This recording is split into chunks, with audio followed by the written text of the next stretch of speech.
नमस्कार, आप देख रहे हैं वोकल टीवी। मैं हूं चंचल द्विवेदी।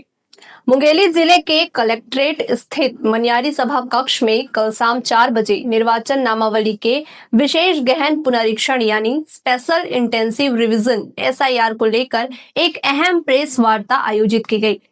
इस बैठक में जिला कलेक्टर कुंदन कुमार और निर्वाचन ट्रेनर भी मौजूद रहे, जहां जिले के पत्रकारों ने भी निर्वाचन प्रक्रिया से जुड़ी कई महत्वपूर्ण बातें और सुझाव साझा किए। कलेक्टर कुंदन कुमार ने बताया कि यह एसआईआर पूरे 22 सालों बाद की जा रही है। इससे पहले ऐसा विशेष पुनरीक्षण साल 2003 में हुआ था। इस बार का मुख्य उद्देश्य है यह सुनिश्चित करना कि हर वह व्यक्ति जिसकी उम्र 18 वर्ष या उससे अधिक है, उसका नाम मतदाता सूची में सही रूप से दर्ज हो। इस पूरे अभियान में बीएलओ यानी बूथ लेवल ऑफिसर की भूमिका सबसे अहम रहेगी। निर्वाचन नामावली का यह विशेष गहन पुनरीक्षण कार्य 18 अक्टूबर 2025 से शुरू होकर 7 फरवरी 2026 तक चलेगा।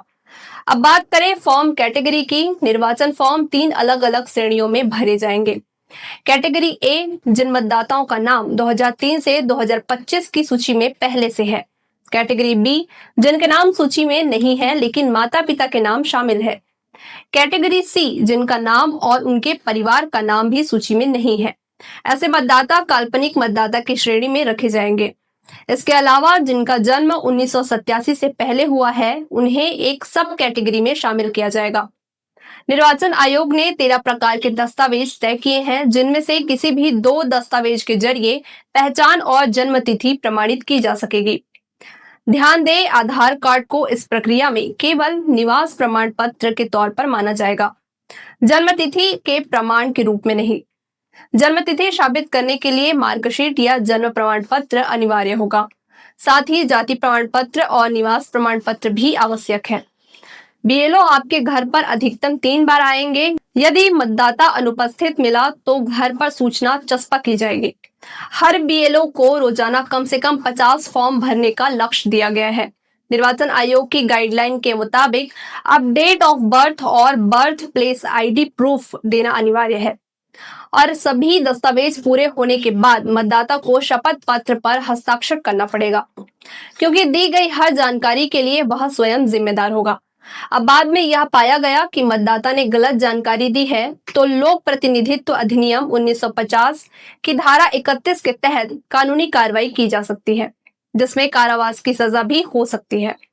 इसलिए निवेदन है कि पूरी पारदर्शिता के साथ अपनी और अपने परिवार की जानकारी दें ताकि आपकी मतदाता सूची सही रहे। पॉलिटिकल पार्टीज की बैठक रखी गई थी एसआईआर के लिए, स्पेशल इंटेंसिव रिवीजन जिसको गहन पुनरीक्षण बोलते हैं। यह 28 अक्टूबर से लेकर 7 फरवरी तक ये इसका पूरा कार्यक्रम निर्धारित किया गया है भारत निर्वाचन आयोग द्वारा। ईसीआई की गाइडलाइंस के अकॉर्डिंग जो एसआईआर है, जिसको स्पेशल इंटेंसिव रिवीजन बोलते हैं, इसमें बीएलओ द्वारा एन्यूमरेशन फॉर्म जो गणना पत्रक है उसकी 2 कॉपीज में हर वोटर के हाउस होल्ड में जाके हाउस टू हाउस होल्ड में जाके उनको गणना पत्रक देना, उनसे फॉर्म भरवाना और उनका भरे हुए फॉर्म को एक कॉपी को अपने बीएलओ ऐप पे उसको अपलोड करना और एक कॉपी उनको पावती के रूप में रखना। ये पूरा 4 नवंबर से लेकर 4 दिसंबर तक ये एन्यूमरेशन का काम चलेगा। जो विकासखंड स्तरीय, जिला स्तरीय की सभी ट्रेनिंग्स ईआरओज, एईआरओज और बीएलओ सुपरवाइजर, अभिहित अधिकारियों की हो गई है। आज इसके गाइडलाइंस के बारे में पॉलिटिकल पार्टीज की बैठक में मैंने ये बताया कि बूथ लेवल एजेंट्स का काम का रोल इसमें बहुत ही अहम है, क्योंकि बूथ लेवल एजेंट का जो गाइडलाइंस आई हैं, बूथ लेवल एजेंट कम से कम एन्यूमरेशन के टाइम पे जो 4 नवंबर से 4 दिसंबर है, मैक्सिमम 50 फॉर्म जो है उसको भरवा सकता है, एन्यूमरेशन फॉर्म भरवा सकता है, बीएलओ को दे सकता है और उसके बाद बीएलओ उसका सत्यापन कर सकते हैं। इसका मुख्य उद्देश्य जो है, एसआईआर का मुख्य उद्देश्य भारत निर्वाचन आयोग के निर्देशों द्वारा कि कोई भी एलिजिबल वोटर है वो ना छूटे और कोई भी जो इनएलिजिबल वोटर है उसका नाम ना जुड़े। इसमें जो लिस्ट ऑफ डॉक्यूमेंट्स जो दिए गए हैं वो 13 प्रकार के डॉक्यूमेंट्स हैं। इसमें आधार कार्ड को प्रूफ ऑफ आइडेंटिटी दिया गया है, प्रूफ ऑफ बर्थ या नेशनैलिटी नहीं है।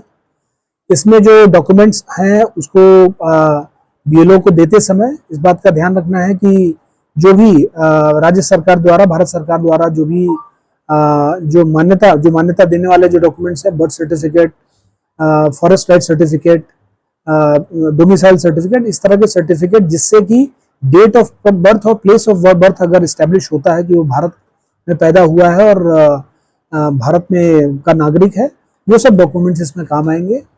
इसमें जो पॉलिटिकल पार्टीज की मीटिंग में और पत्रकार साथियों के साथ जो बैठक है उसमें बहुत सारी क्वेरीज आई हैं।